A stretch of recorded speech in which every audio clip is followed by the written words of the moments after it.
formas de incredulidad. Ok, voy a volver a decirlo. Inclusive, si usted cree en la sanidad, también puede ser muy susceptible a algunas formas de incredulidad. Déjeme empezar con el libro de Marcos, el capítulo 6, el versículo 4 al versículo 6. Vamos a ir al libro de Marcos, el capítulo 6. Marcos, capítulo 6. Como ven, ahora ya tienen dos pantallas, ya no puede estar torciendo la cabeza para un lado o para el otro, ya puede ver a cualquier lado las citas bíblicas. Esto no es para que usted deje de traer la Biblia. Esto es para facilitarle a usted la lectura, pero escriba las citas bíblicas y estúdielas en su casa. Ok, dice la Escritura: mas Jesús les decía: no hay profetas sin honra, sino en su propia tierra. Ok, pare un momentito. No hay profetas sin honra, sino en su propia tierra, entre sus parientes y en su casa. A ver, ¿no le parece a usted algo? A ver, vamos a pensarlo. Se enferma su esposa, o su esposo, o su hijo, o su suegro, o su suegra. ¿Usted ora por ellos? Claro que sí, pastor, pero en el secreto. ¿Cómo así que en el secreto?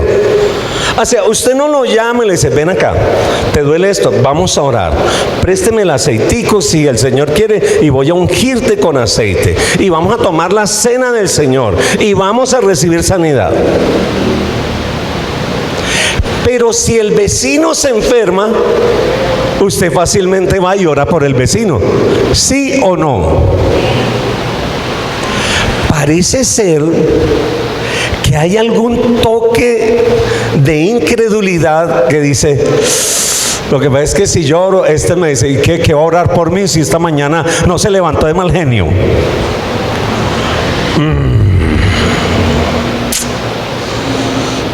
Y usted va a orar por mí, y ayer no se estaba quejando usted que le dolía el riñón. ¿Aló? Digamos que ¿qué sucedía en ese pasaje? La gente de su localidad sabían quién era José, un carpintero. Si se dañaba una silla, ¿dónde la llevaban? Donde José. O sea, José era conocido en el pueblo, pero el carpintero no era pues como un estudioso de la ley, o era una persona pues del gobierno, nada, era una persona del común. Y para los que no saben, Jesús tenía hermanos y hermanas. Y los hermanos de Jesús y las hermanas de Jesús, así de carne, no eran hermanos en la fe, eran hermanos en carne, tampoco creían en Jesús. Ellos creían menos en el Señor. Era difícil, porque no había honra. Porque creemos nosotros que la honra no la tenemos que ganar. Pero déjeme decirle, Dios te usa a ti como instrumento de sanidad para los enfermos, no porque tú tengas el poder en sí mismo, sino porque el poder de Dios fue puesto en una vasija de barro para que nadie vea la vasija, sino el poder de Dios que está dentro de la vasija de barro. Cuando se alaban el nombre de Dios. Bueno, pero sigamos, vamos al siguiente versículo. Dice: y no pudo hacer allí, oiga qué tremendo, ningún milagro, salvo que sanó a unos pocos enfermos, poniendo las manos sobre ellos, porque ellos no creían mucho en Jesús. Diga conmigo: había incredulidad. ¿Y por qué? Por la familiaridad. La familiaridad les produjo incredulidad. Ahora, ¿cuál es el plan del enemigo cuando te pone incredulidad? Es que tú dudes de la bondad de Dios. Y al dudar de la bondad de Dios es una forma de incredulidad. Cuando pueden suceder dos cosas. Cuando lloro por un enfermo o cuando recibo la oración de alguien por una enfermedad o por una dolencia mía. Enseguida el enemigo va a empezar a recordarte todos tus errores y tus pecados y te va a decir: usted no es digno. Ay, hermano, ¿será que ora por mí? Bueno, yo voy a orar por usted. Cuando empezamos a orar por el enfermo, dice: ¿y usted qué está orando? ¿Usted qué? Usted no es digno. No, este enfermo en vez de sanarse se le va a morir. Usted en vez de... Satanás es terrible. O la persona empieza a orar por usted y dice: bueno, hermano, ore por mí, pero es que este hermano no sabe que... todos mis pecados, yo creo que esta enfermedad es por pecado que yo tengo. No, yo no soy digno que pongan la mano sobre mí. Ok. Entonces, para explicarle, vamos a ir al libro de Apocalipsis y vamos a ir al capítulo 12, al versículo 10, porque el enemigo lo primero que va a tratar es de decirnos que no somos dignos ni de orar por un enfermo ni de recibir sanidad. Capítulo 12, versículo 10 al 11. Entonces oí una voz del cielo, en el cielo, que decía: ahora ha venido la salvación. ¿Qué más? El poder. ¿Qué más?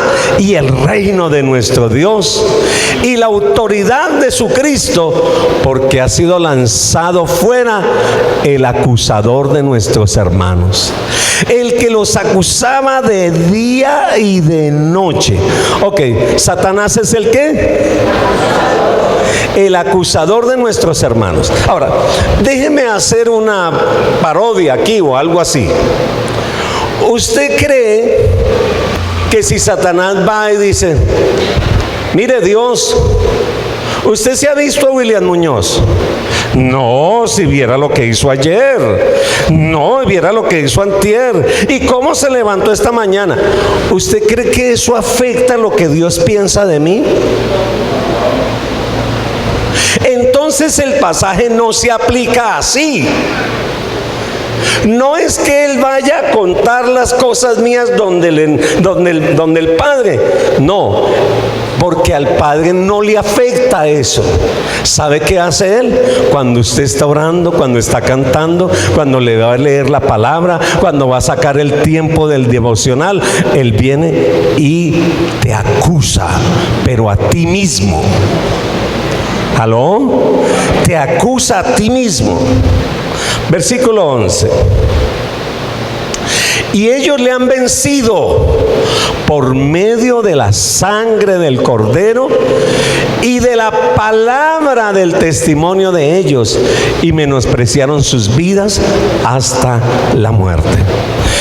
Déjeme decirle que este pasaje no dice, le repito, que Satanás está ante Dios señalando nuestros fracasos, porque eso no mueve la bondad de Dios. Dígale al que está al lado, ayúdame a predicar, dígale al que está al lado: Dios ya sabe cuál es el final de tu vida. Él pagó tu vida, Él te compró y nada lo va a afectar. Pero el enemigo sí quiere que usted cambie su percepción de la bondad de Dios. Entonces, nos va a acusar directamente. Dirá cosas como estas: deberías haber orado más. ¿Cómo vas a darle consejería a este? ¿Cómo le vas a ponerla si usted en el día no oró?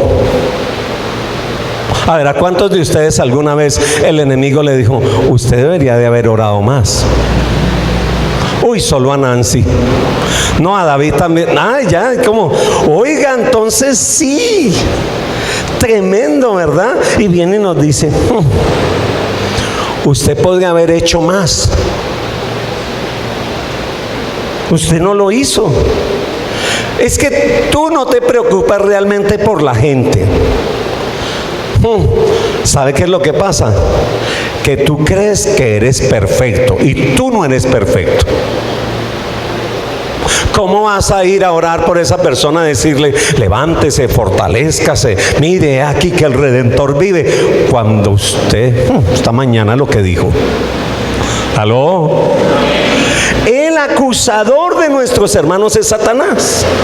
¿Y cuál es el objetivo de decir esas cosas? Bueno, déjeme aclarar que a veces lo que él dice también es verdadero. Es verdadero. Ay, es que, pero pastor, ¿no dice que Satanás es el padre de la mentira? Sí, en el mundo espiritual. En el mundo natural te va a decir la verdad algunas veces. ¿Aló? Te lo va a decir en la cara. Bueno, pero algunas cosas son ciertas parcialmente. Dígame, ¿quién ha orado lo suficiente como para hacer mover un monte del otro lado? No, el Señor no dijo eso. Si oras mucho, se mueve ese monte. No. ¿Cuándo realmente nuestros motivos han sido 100% puros? Alguno que diga, no, mis motivos sí siempre han sido 100% puros. ¿Alguno? Para que me diga cómo lo hizo, porque yo no he podido todavía. El acusador realmente está atacando la bondad de Dios. Él quiere que nosotros pensemos que la bondad de Dios depende de lo bueno que seamos nosotros.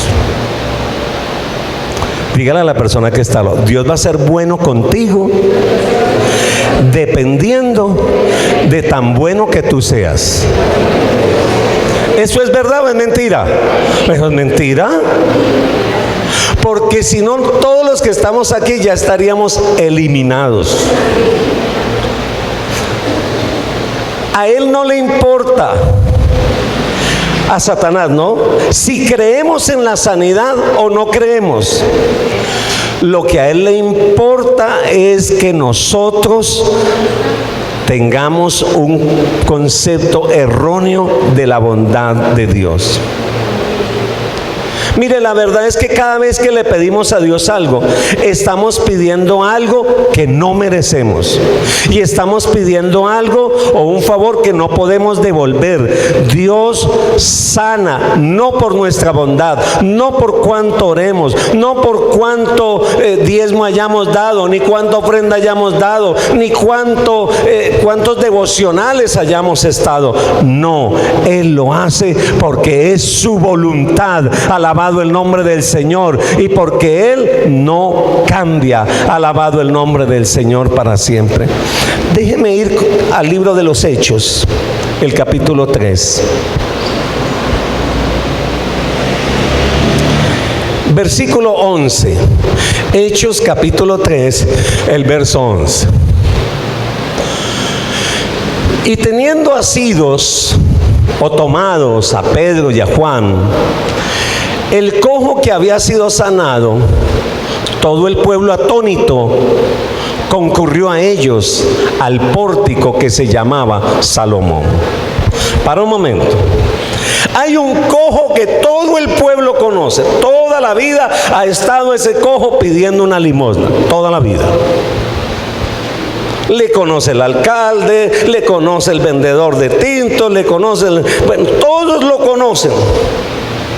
Y un día cualquiera llegan dos de ustedes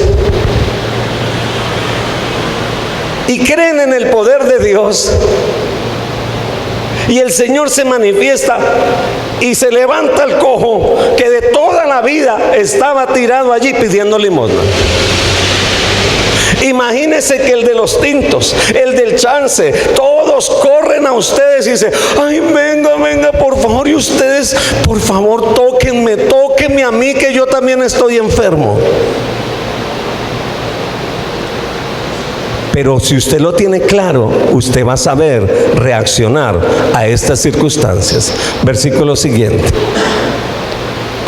Viendo esto, Pedro respondió al pueblo: varones israelitas, ¿ustedes por qué se maravillan de esto? ¿O por qué ponéis los ojos en nosotros como si por nuestro poder, y miren la siguiente palabra, o piedad, o sea, o porque somos tan buenos, hubiésemos hecho andar a este? Entonces dígale a la persona que está al lado: Dios va a hacer milagros, Dios va a hacer sanidades, y no va a depender de lo bueno que seas tú o de lo bueno que sea aquel por el cual tú estás orando. No depende de lo bueno. Es una mentira del enemigo. Que sí, van a llegar momentos en que el Señor nos puede traer revelaciones, ¿cierto? Como puertas abiertas, como pactos incorrectos, como cosas que haya que abandonar. Pero eso ya es por una dirección de Dios. Pero no es por mi bondad. No es por tu bondad. Entonces, hermano, yo anhelo y deseo en mi corazón lo mismo que desea el Señor: una iglesia llena de poder, una iglesia que le crea al Señor, una iglesia que llegó el enfermo y oramos por él, una iglesia que echamos fuera a los demonios, una iglesia que ve la gloria de Dios, y no vamos a seguirle creyendo la mentira al enemigo en el nombre de Jesús. No es su bondad. Hermano, si algo le creí yo o le aprendí al Señor de niño, es que no era mi bondad. Yo de niño sabía que el Señor sanaba, y yo corría a cuanto paralítico veía, a cuanto enfermo veía. Le decía: ¿me dejas orar? ¿Me dejas orar? Pero yo lo único que quería era ver el enfermo sanar. Alabado el nombre de Dios para siempre. Por eso usted y yo tenemos que volver a ser como niños.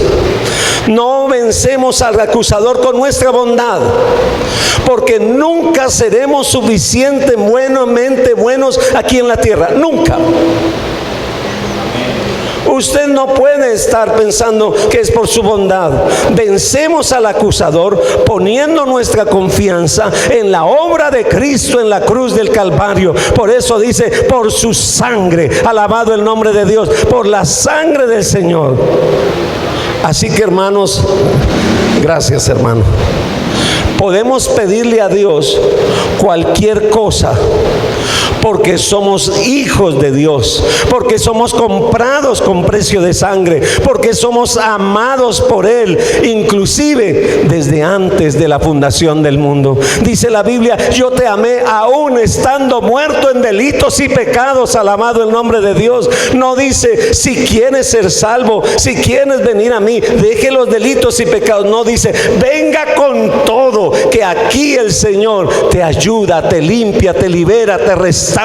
Alabado el nombre del Señor para siempre. No sé si comprende lo que estoy diciendo. Ahora, cuando nos presentamos ante Dios, confiados en el poder de su sangre, en el poder de la obra de Cristo, lo primero que el Señor va a sanar no es mi cuerpo, va a sanar mi vida espiritual. Empieza a quitarme las llagas del pecado, empieza a quitarme ese corazón duro, empieza a quitarme esa carnaza que hay allí, y empieza a volverme una persona sensible espiritualmente. Alabado el nombre del Señor. Entonces, es allí cuando el Señor empieza a sacar una iglesia de la comodidad a una iglesia a la acción. Usted y yo tenemos que ser una iglesia que va a la acción. ¿Qué debemos de hacer? Dile en voz alta al enemigo: cállate. Y empieza a agradecer a Dios que tú has sido comprado con precio de sangre, que la sanidad de nadie depende de su bondad, sino de la obra de Cristo en la cruz del Calvario. Aleluya. Hermanos, el don de sanidad no es para personas en especial. ¿Se acuerda cuando empezamos a hablar acerca de los dones espirituales? ¿Qué les dije? ¿Qué fue lo primero que les dije? Deben desearlos. Deséenlos, deséenlos, deséenlos. Estén dispuestos, alabado el nombre del Señor. Deséenlos, alabado el nombre de Dios. Ahora, ¿cuál es el rol de la fe en la sanidad? ¿Cuál es el rol? ¿Qué papel tiene la fe en la sanidad? Y yo no sé cuántos de ustedes todavía no han entrado a los devocionales que hacemos de 6 a 6:30 de la mañana, de lunes a viernes. Si no lo ha hecho, le invito a que entre. De 6 a 6:30. Esta semana Anita nos habló de algo muy importante. Y esta semana Anita nos habló acerca de la importancia de la fe en Dios, o la fe de Dios, ¿cierto? ¿Por qué? Porque es que la fe no es una fórmula, la fe es una relación. Alaban el nombre de Dios. No es una fórmula. Algunos piensan en la fórmula: todo lo que pidas en el nombre de Jesús, Él lo hará. Ay, no, usted pidió en nombre de Jehová. No le sirve. Tiene que ser en nombre de Jesús.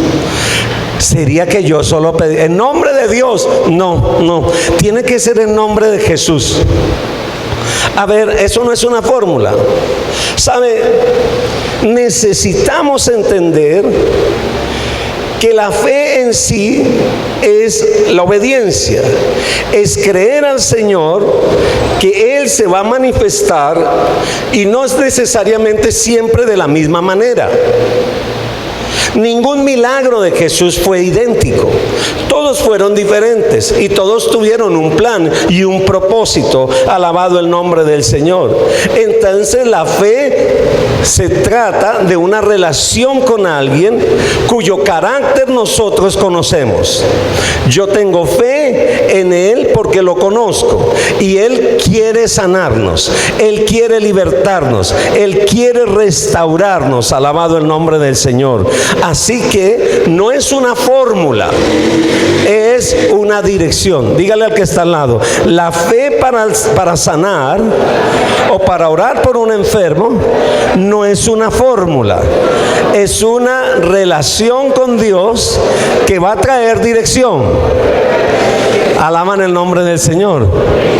Estábamos aquí en pleno terremoto y aquí organizamos como una pequeña clínica. Y vino un amigo que para esa época lo conocí, ahora es un amigo muy lindo, paramédico. Y para esos días tuve un ataque de cálculos en los riñones terrible. Yo no podía, estaba doblado, y aquí había un poco de gente haciendo fila, faltaban manos, era una cosa espantosa. Y yo me acuerdo que fui y le dije: Denis, mira, no aguanto más, por favor, dame algún medicamento, no sé qué traes ahí, un Tylenol, alguna cosa de esas, dame algo. Y entonces él me dice: sí, deme un momento. Y fue y tomó una botella de agua y me sirvió un vaso y dijo: Señor, gracias. Yo creo que a través de este líquido tú sanas hoy a este amigo. Y me dijo: tómeselo. Y yo: ¿y la pasta? Tómatelo, pero solo, sí, tómatelo. Yo lo tomé y yo fui sano. Yo creo que por años, hasta hace poco fue que quiso dar lora a esos cálculos, pero por años, nunca más, nunca más. Pero no puso las manos sobre mí, ni siquiera me ungió con aceite, ni puso su mano aquí. Y no hizo una oración larga ni reprendió al demonio. Padre, gracias porque a través de este líquido tú sanas a mi amigo. Ya. ¿Alguna vez has esperado que alguien ore por ti? ¿Has pasado al frente esperando a que pongan las manos y le pusieron las manos a todos menos a usted? ¿Aló? ¿Le ha pasado? Que de pronto usted está esperando que fuego del cielo y lo haga temblar y hasta se caiga, y de pronto pasa ese: Señor, ayúdalo. Media hora esperando aquí a que oren por mí. Es que, ayúdalo, Señor. ¿Aló? ¿Se da cuenta que nosotros pensamos que las cosas son fórmulas? Las cosas son dirección de Dios. Nosotros solo tenemos que tratar de escuchar la voz de Dios. Imagínense ustedes que vienen los enfermos al Señor Jesús y le pregunta al enfermo, o más bien le pregunta a Jesús, lo ve con el pie torcido, así de hinchado, llorando a los gritos, y sobre el hecho Jesús le dice: sí, ¿qué quieres que te haga? ¿Aló? ¿A usted no le parece que pues es obvio? No, Señor, pues si quiere me sana. Quiero. Y no le dice sé sano. ¿Sabe qué le dice? Tus pecados te son perdonados. ¿Aló? ¿Comprenden lo que estamos hablando?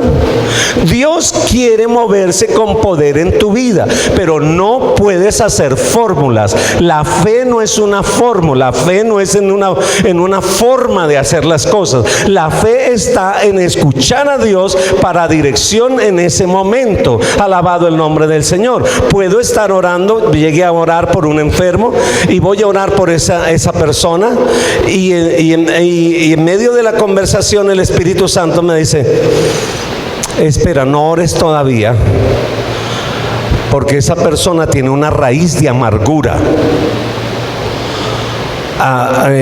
Señor, pero ¿y yo qué le voy a decir? Yo vine fue a orar por el piecito hinchado.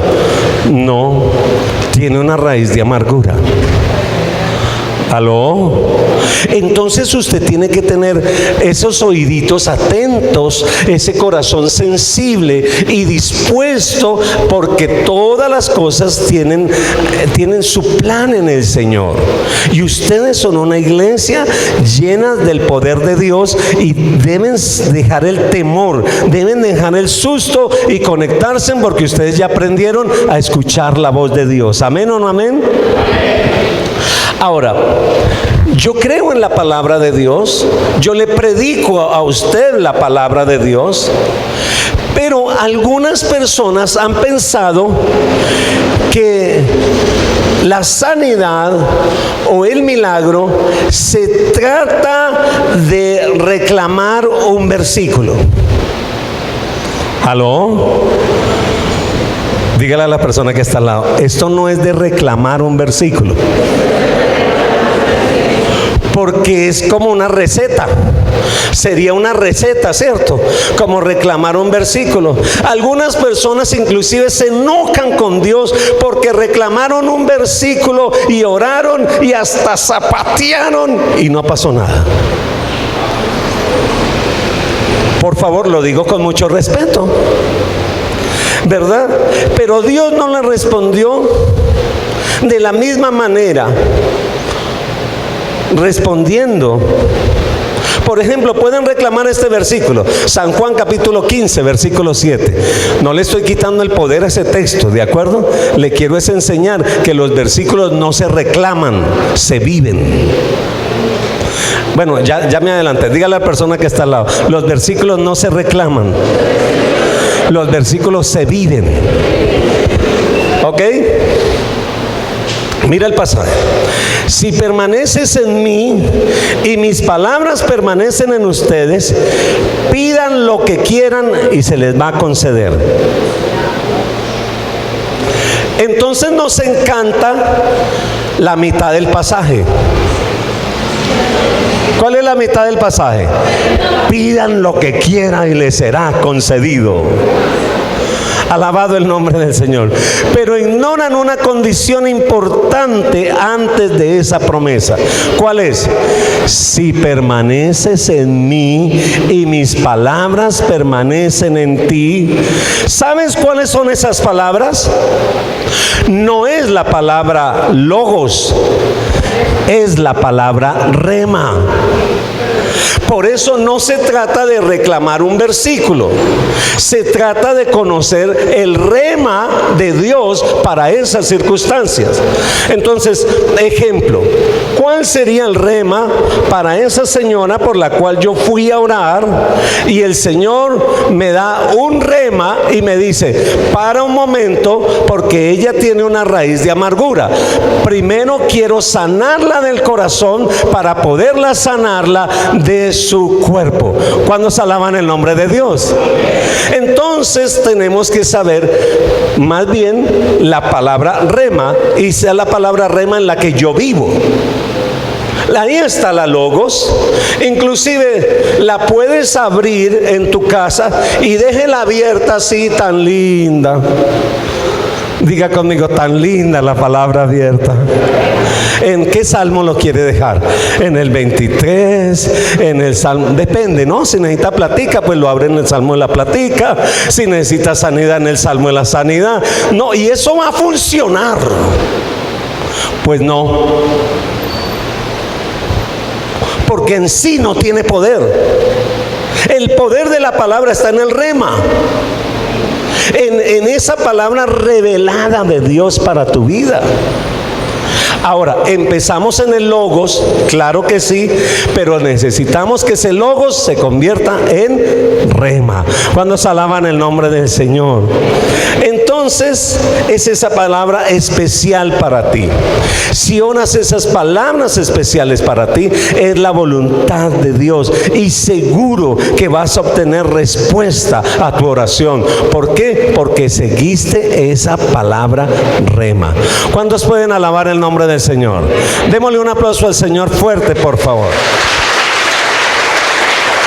Es por el calor.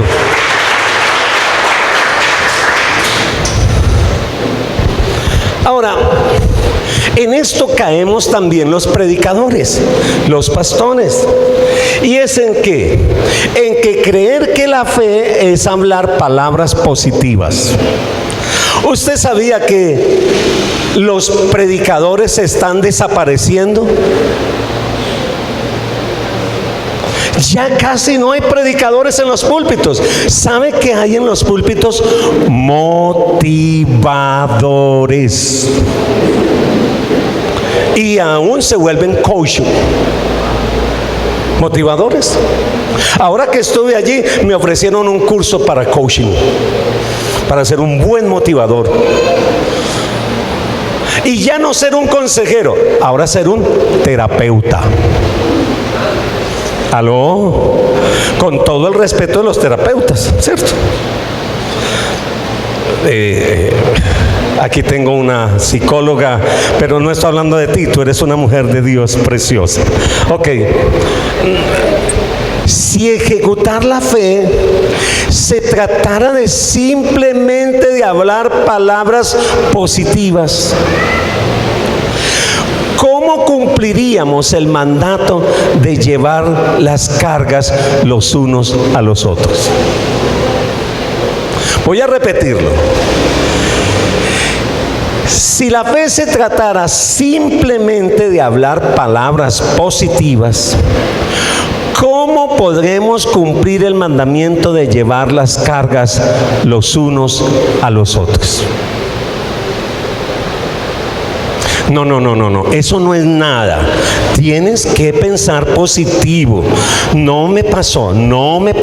Eso fue algo del karma, fue una cosa. No, nada que ver. Habla bonito, díselo bonito. A ver, un momentico. La palabra del Señor nunca ha negado la realidad del ser humano. Inclusive el Señor, ¿sabe qué dijo? Mira, muchacho, en el mundo tendréis aflicciones. El que dijo, mira, vas a pasar por el fuego. ¿Qué dijo? Vas a pasar por las llamas. El Señor no niega la realidad. ¿Sabe qué hace el Señor? En medio de eso, yo voy a caminar contigo. Alabado el nombre del Señor para siempre. Entonces no se trata solamente de hablar palabras bonitas, se trata de hablar sus palabras. Voy a repetirlo. No se trata de hablar palabras bonitas y positivas. Se trata de hablar la palabra de Él, el rema de Él. Se trata de decir lo que Dios dice. Se trata de hablar lo que Dios piensa. Alabado el nombre del Señor para siempre. Por tanto, voy a hablar conforme a su voluntad. ¿Se da cuenta que la fe está muy ligada con la relación que tengo con Él? La fe en sí no es simplemente un concepto, es una relación. Es muy importante mi relación con Él, porque yo sé lo que Él dice. Hay muchas personas que no me preguntan cosas a mí, se las preguntan a Alejandra. Ay, Ale, por favor, ¿será que esto, lo otro, lo otro? ¿Por qué le preguntan a ella esas cosas? Porque ella sabe lo que yo pienso. ¿Aló? ¿Me está comprendiendo lo que estoy diciendo? La gente va a venir a ti para que tú ores por ellos, no para que tú les digas lo que tú piensas, ni lo que el médico piensa, ni lo que el TikTok piensa, sino para que tú le digas lo que Dios piensa, porque ellos creen que tú tienes relación con Dios. Como tú tienes relación con Dios, tú sabes lo que Dios piensa. Alabado el nombre del Señor. Isaías 55:11. Tremenda la palabra que el Señor nos lo confirma antes del mensaje, nos da la palabra. Entonces no nos hemos hablado, pero esto fue la palabra que el Señor dio antes de la palabra, de la prédica. ¿Qué dice Isaías 55:11?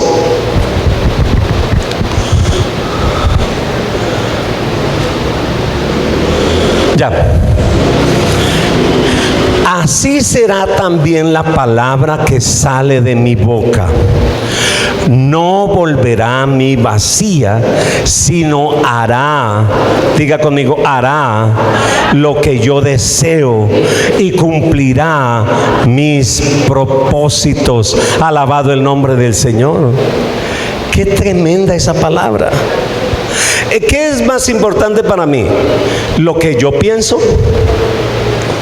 Algunos caemos en el error de que nosotros como que no las sabemos todas.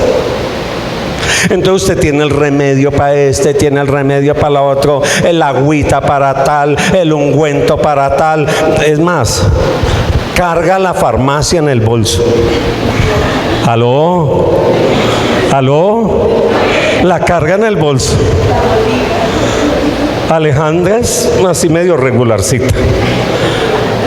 Usted va con ella y usted dice, ay, me duele, se la tengo. ¡Qué tremendo! Y no por maldad, sino porque ella quiere ser ayudadora y ella quiere colaborarle a la gente, ayudarle. Pero lo primero no es eso. Lo primero es lo que el Señor dice o piensa. Bueno, ¿le quieres dar la pastica? Entonces, antes de eso, vamos a orar primero. Vamos a presentar tu cuerpo primero al Señor, tu mente, tu corazón. Dios quiere usarte. No necesitas una tarima ni gran campaña de sanidad y milagros con nosotros, el hermano Rubén Melo que viene de... No necesitamos eso. ¿Aló? ¿Qué necesitamos? Creerle. Hace unos 20 años atrás, uno sí anhelaba estar en el cartel, por lo menos yo. Hacían los volantes y gran predicador de Colombia. Yo, uy, Señor, qué responsabilidad. ¿Y para qué? Si ese gran tesoro lo puso el Señor en una vasija de barro. ¿Para qué? Para que no sea yo, sino el poder de Dios que está en mí. Eso se llama gracia. Gracia es eso. Eso es la gracia de Dios. Por eso a Pablo le dijo, Pablo, mira, escúchame. Yo sé que me has pedido que te quite ese aguijón, pero no te lo voy a quitar. Te lo voy a dejar ahí, ese aguijón, para que no te olvides que te basta con mi gracia. ¿Y cuál es la gracia? Que el poder de Dios, que es tan grande, fue puesto en esa vasija de barro para que no se sienta orgulloso y se acuerde cada vez que se vea en el espejo que no es sino una vasija de barro. Cuando se alaban el nombre del Señor para siempre. Entonces Dios nunca dijo que nuestra palabra no volvería vacía. Él dijo fue que la palabra de Él no vuelve vacía. Entonces no es lo que yo digo, es lo que Él dice. Alabado el nombre de Dios. Y para eso tengo que estar conectadito con el Señor. Alabado el nombre de Dios. Cuando el burro de Balaán habló, el burro no habló sus propias palabras. No, Señor. ¿Usted cree que el burro habló sus propias palabras? El burro habló las palabras de Dios. Así que el burro a veces es más inteligente que el ser humano. Porque el ser humano quiere hablar sus propias palabras. El burro habló las palabras de Dios. Qué cosa tan tremenda, ¿verdad? Dios puso esas palabras en el burro. Las únicas palabras que tienen poder para sanar, para liberar, para hacer lo que Él tiene que hacer, son las palabras de Dios. No más, no son tus palabras. Isaías describió esas palabras. No se puede dar una profecía o una palabra de conocimiento, no se puede dar una enseñanza si no está la palabra de Dios en tu boca. Porque entonces termina siendo humanismo, filosofía, palabras positivas.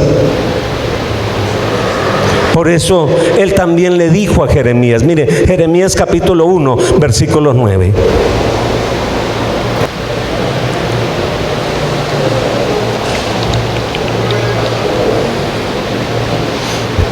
Jeremías capítulo 1, verso 9.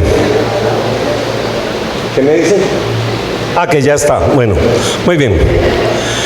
Luego extendió el Señor la mano y tocando la boca me dijo: he puesto mis palabras en tu boca. Dígale a la persona que está al lado: ¿quieres ver la gloria de Dios? Cerciórate que las palabras del Señor estén en tu boca. Cuando Isaías, dice la palabra del Señor, que el Señor tuvo un encuentro con Isaías y en un momento dado salió un carbón encendido y el Señor se lo puso en su boca. Yo me imagino en la boca el dolor. Pero luego entendió Isaías. El Señor dijo: ¿quién irá por mí? ¿Quién irá a predicar? Pero como ya había puesto sus palabras en la boca, yo voy. Perdone que le diga esto. ¿Sabe usted por qué no va a predicar? Porque usted está haciendo lo correcto. Y le voy a explicar por qué está haciendo lo correcto. Cuando usted no va a predicar es porque usted tiene miedo de que lo que usted diga no funcione. Y estás en lo correcto. ¿Sabes cuándo vas a predicar? Cuando las palabras de Dios estén en tu boca. Porque cuando las palabras del Señor están en mi boca, a mí no me interesa, porque el Señor hará lo que tenga que hacer con esa palabra. Cuando se alaban el nombre de Dios. Si yo voy a predicar para llenar la iglesia, estoy predicando mal. Yo no voy a predicar para llenar la iglesia. Yo voy a predicar para que la palabra que Él puso en mi boca se haga y se cumpla conforme su plan. Puede ser que yo le predique a Pepito Pérez. Recibió al Señor, se convirtió al Señor y se fue para la iglesia a la esquina. Amén. ¿Aló? era el plan? Predicar. Ya el resto lo decide la gente cuando se alaban a Dios. El Señor establece y afirma en cada lugar al que el Señor ha querido, alabado el nombre de Dios. Jeremías no estaba hablando sus propias palabras, sino las palabras de Dios. Y cuando hablamos las palabras de Dios, se recrean las situaciones en el mundo espiritual y todas las montañas se derriban. Por eso hay que hablar la palabra de Dios. Pero para hablar las palabras de Dios, usted no puede coger la Biblia como un recetario. ¿Ha visto la gente que coge la Biblia como un recetario? Entonces algunas tienen en la parte de atrás una concordancia. Otros más fácil van al celular y ponen pasajes que hablen de la necesidad de la prosperidad. Y le salen 16 pasajes. Ay, gloria a Dios, ya tengo la receta para hoy. ¿Aló? Está bonito, pero no es lo que el Señor quiere cuando se alaban el nombre de Dios. Pero déjeme tocar una más. La fe no se trata de la fe nuestra. Dígale al que está al lado: la fe no se trata de la fe nuestra. Por eso es que hay varios talleres, hay varias enseñanzas donde dice: vamos a tener una fe, un taller esta semana para poder aprender a desarrollar nuestra fe. ¿Cuántos les gustaría inscribirse? Vamos a hacer un seminario de taller de cómo desarrollar nuestra fe. Eso suena lindo, ¿cierto? ¿Cuántos les gustaría desarrollar su fe? Pues es que esto no se trata de su fe. Ay, ay, ay, porque se puede convertir en un pensamiento positivo. Aférrate a lo que quieres con fuerte deseo y creencias positivas. No desfallezcas, desarrolla tu fe. Es más, haz detrás de tu puerta una cartelera y pon tus sueños. ¿Qué quieres? Pon allá, recorta un carro último modelo. Pon un avión que diga viajes. Una casa, una finca. Desarrolla tu fe, créelo ahora. Oiga, el que me está escuchando, no estoy predicando eso, estoy haciendo una paradoja. Estoy diciendo que no se trata de tu fe. ¿Aló? No, pastor, pero tampoco. Eso también es bueno. Sí, eso es mire, es un gancho bonito, humano.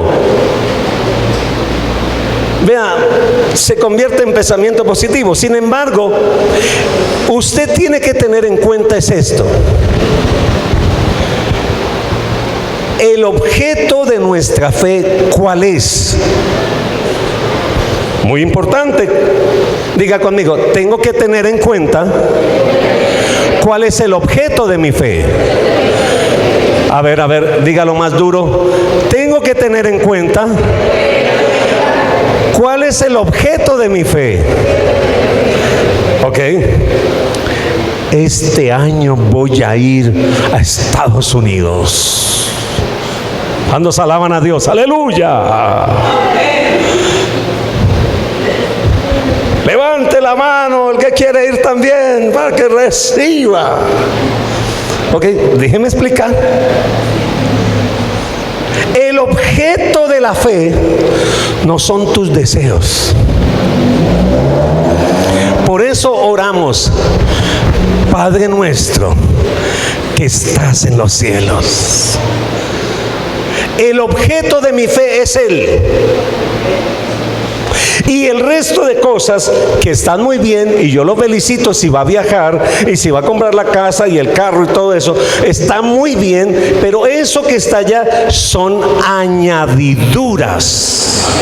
Pero el objeto de mi fe no es lo que yo puedo lograr aquí en la tierra, no es lo que yo puedo comprar aquí en la tierra, no es lo que yo puedo ahorrar aquí. Y por eso el Señor esta mañana nos estaba diciendo: miren a ver qué es lo que están comprando ustedes, miren a ver qué es lo que están haciendo con el dinero, qué es lo que están haciendo, en qué están trabajando. El objeto de mi fe es el Señor. Si usted ha venido a la iglesia para ser próspero en la tierra, le voy a decir una cosa: primero tiene que cambiar el objeto de su fe, y el objeto de su fe es Cristo, aquel que no se mueve, aquel que permanece para siempre.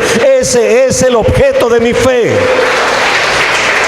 Alabado el nombre del Señor. Como ya hemos visto, podemos estar seguros de dos cosas: que nuestro Padre Celestial desea responder nuestras oraciones, que Él responde más y mejor de lo que nosotros hemos pensado. Pero voy a decirles algo: puestos los ojos en el Señor, el autor y consumador de nuestra fe. Porque si el objeto de su fe es un asunto material, usted lo va a obtener, y cuando obtenga eso material va a sentir el mismo vacío que tenía antes de no tenerlo. Y si no lo obtiene, va a sentirse decepcionado. Y por eso es tan fácil mover masas diciendo: yo les voy a dar las siete formas de desarrollar su fe para que sea próspero, y todo el mundo va a venir. ¿Saben que hemos convertido el evangelio? Que el centro del evangelio es la comodidad del hombre. En eso se ha convertido el evangelio, que el centro del evangelio ya no es Cristo, el centro del evangelio es el hombre. Entonces yo voy a ir para que me vaya bien, yo voy a ir para que me salga el trabajo, yo voy a adorar a Dios para que me sane, yo voy a adorar al Señor para que bendiga a mi hijo, para que bendiga mi matrimonio. O sea que el centro de tu alabanza, de tu adoración, de tu relación es el hombre. Y el centro de todo es Cristo. Por eso los hombres de Dios pudieron escribir: aunque en la higuera no florezca, aunque no haya nada en el campo, aunque todas estas cosas sucedan, con todo yo me alegraré en Jehová, porque Él es el centro de mi vida.